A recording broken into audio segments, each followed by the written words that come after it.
చూసి వాళ్ళు ఇంప్రెస్ అయ్యి కథ ఏదైనా ఉందంటే దత్తు గారు అడిగేసరికి ఫట్మని ఉందని ఇది చెప్పడం జరిగింది. అదే పూర్తి కథ చెప్పడం.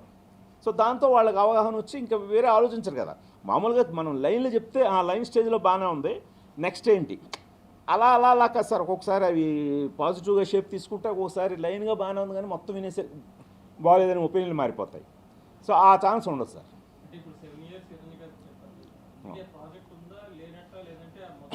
హిరణ్యకశిపుగా అయితే లేదండి. అంటే రాణా నేను కలిసే కదా స్టార్ట్ చేసాం.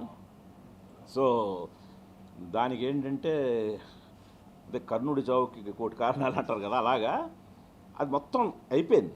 అంటే నేను ఇందాక మీకు చెప్పినట్టు టైమ్గా నేను ఒక డైరెక్టర్ నా ఫిల్మోగ్రఫీలో ఆ 7-8 సంవత్సరాలు ఒక సినిమా కనబడకుండా పోయిందేమో కానీ నేను చాలా నేర్చుకున్నానండి.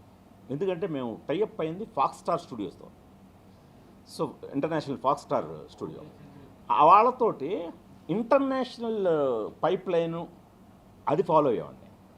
వాళ్ళు ఏంటంటే నువ్వు సినిమా తర్వాత ముందు సినిమా ఏం తీయబోతున్నావో చెప్పు, ఎలా తీయబోతున్నావో చెప్పు అని ప్రీ ప్రొడక్షన్ ఏదైతే ఉంటుందో ఆ టైం లైన్ మేము ఫాలో అయ్యానండి.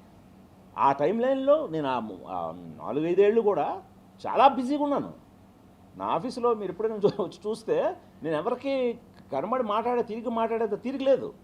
ఎందుకంటే ప్రీ ప్రొడక్షన్ చాలా విగ్రస్గా చేసాం. ఇది ప్లస్ అయింది సార్. సో తర్వాత కాకపోతే కరెక్ట్గా కోవిడ్ వచ్చింది. ఆ తర్వాత ఈ ఫాక్స్ స్టార్ని డిస్నీ కొనేసింది. ఈ పెద్ద కంపెనీ అందులో డిస్నీలో మెర్జ్ అయిపోయింది. సో ఆ మెర్జ్ అయిన ప్రాసెస్లో నా ప్రాజెక్ట్ నోకే చేసిన డైరెక్టర్స్ మారిపోయారు. వాళ్ళు ఇప్పుడు అది రాణా నా మీద మా ఇద్దరి మీద అంత వైబుల్ కాదు. 300 కోట్ల బడ్జెట్ సార్ అది ఆ రోజుల్లో. సో 300 crores బడ్జెట్ వీళ్ళిద్దరి మీద అనేది వాళ్ళు, ఎందుకంటే వాళ్ళకి అప్పటికే బ్రహ్మాస్త్ర అప్పుడే రిలీజ్ అయింది. వాళ్ళకి బ్రహ్మాస్త్ర కూడా ట్రయాలజీ యాక్చువల్గా, అందుకు ఒకదాంతో ఆపేశారు. సో అందువల్ల వాళ్ళు టోటల్గా బ్యాకౌట్ అయిపోయారు. ఇంకా బ్యాకౌట్ అవడంతో బయటకు వచ్చేసాం.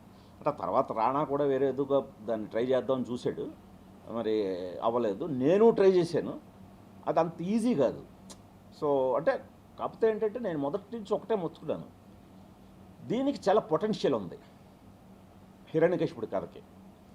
అది మనం ట్యాప్ చేయాలి, అది కూడా తొందరగా ట్యాప్ చేయాలి. ఎందుకంటే పురాణం మనం అనుకునేది అదేం మన కథ కాదు, 10 మంది తీయచ్చు, దానికి రైట్స్ అంటూ ఉండవు అని నేను మొదటి నుంచి ఏదైతే భయపడ్డానో అలాగే మహావతార్ నరసింహ అని వచ్చిందండి.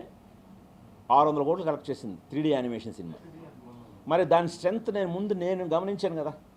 ఫాక్స్ స్టార్ వాళ్ళు కూడా నా విజువలైజేషన్ అంతా చూసి ఏంటి ఇదంతా నిజంగా జరిగిందా అంటే, మా పురాణాల్లో డిస్క్రిప్షన్ ప్రకారం చేశాను.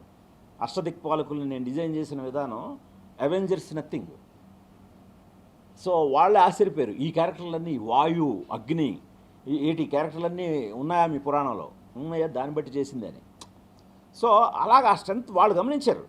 కొత్తది మనకు టైం కలిసి రాలేదు, అది ఎక్కలేదు. బట్ యానిమేషన్లోనే అది 600 కోట్లు కలెక్ట్ చేసేసింది. సో ఆ రకంగా మనం ఏదైతే నమ్మేమో పొటెన్షియల్ ఉందని అదైతే ప్రూవ్ అయింది. అది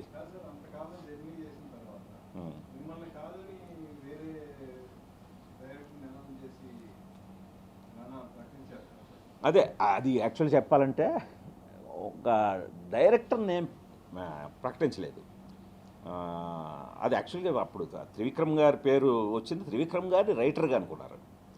సో అంటే ఇది చాలామందికి తెలియని విషయం ఏంటంటే, రాణా నేను అనుకున్నప్పుడు హిరణ్యకశిప త్రివిక్రమ్ గారు ఆయనంతటా ఆయనే ఫోన్ చేసి ఈ సినిమాకి నేను మాటలు రాస్తాను. రాణా అడిగాడు నన్ను, అంటే ఆయన మాటలు రాస్తే తిరుగులేదే బాబు, అసలు అది అంతకంటే ఇదా అని చెప్పి అలాగ నేను వెంటనే ఒప్పుకున్నాం. సో కాకపోతే తర్వాత ఈ డెవలప్మెంట్స్లో జరగనప్పుడు నేను బయటకు వచ్చి నేను వేరే దీంట్లో పడ్డాను, రాణా వేరే దాంట్లో పడ్డాడు. ఒక దశలో రాణా త్రివిక్రమ్ రైటర్గా కంటిన్యూ చేస్తూ ఆ ప్రాజెక్టు కంటిన్యూ చేద్దాం ట్రై చేశాడు వేరే వాళ్ళతోటి. అప్పుడు చిన్న మిస్కమ్యూనికేషన్ ఏమైందంటే, నేను దాదాపు 7 ఏళ్ళు నా విజువలైజేషన్ అదంతా, అంటే కంప్లీట్గా నేను ఏదైతే తీయాలనుకుంటున్నానో అది కంప్యూటర్లో ప్రీ విజువలైజేషన్లో డైరెక్ట్ చేసేసాను. సో ఒకవేళ అదిగా నేను వాడుకుంటూ ఇది అవుతున్నారా, వాళ్ళు ఫాలో అవుతున్నారా, నేను వెంటనే కొద్దిగా హర్ట్ అయ్యాను.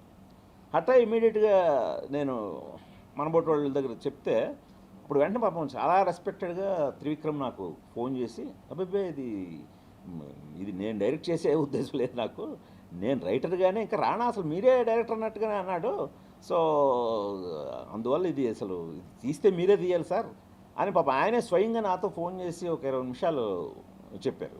అని అన్నప్పుడు నేను ఓకే ఇది అంటే రానా అప్పట్లో యూఎస్లో ఎక్కడో కామిక్ కాన్లో ఉండి అనౌన్స్ చేశాడు. సో నేను ఎవరు తీసినా నాకేం అభ్యంతరం లేదు, నా విజువలైజేషన్ రాకూడదు అంతే. అంటే అలా కాదు, అంటే అది అది ఆల్రెడీ ఎగ్జిక్యూట్ అయిపోయింది సార్, ఎగ్జిక్యూట్ అయిపోయింది, ఎగ్జిక్యూట్ అయిపోయి కంప్యూటర్లో యానిమేషన్. ఇప్పుడు వాడు ఏదో ఎలా అయితే ఇప్పుడు మహావతార నరసింహ ఉందో అంతకంటే బెటర్ క్వాలిటీ తోటి ఉంటాయండి మన దగ్గర కొన్ని ఎపిసోడ్లు 3D యానిమేషన్లో. ఇప్పుడు అతను యానిమేషన్ ఎలా అయితే సినిమా రిలీజ్ చేశాడో ఆ యానిమేషన్ ఫామ్లో ఆల్రెడీ తీసేశాను. అదే అంటే అది రిలీజ్ ఇప్పుడు చేయలేం, అప్పుడు అలా చేసినా మనకి ఇది దక్కేది. ఇప్పుడు నరసింహ ఎలా అయితే ఇదోయిందో అంటే అప్పుడు మనం లైవ్ యాక్షన్ అని కదా బాగా బ్యాంక్ చేసుకున్నాం, సో అలా లాస్ అయ్యాం అనమాట.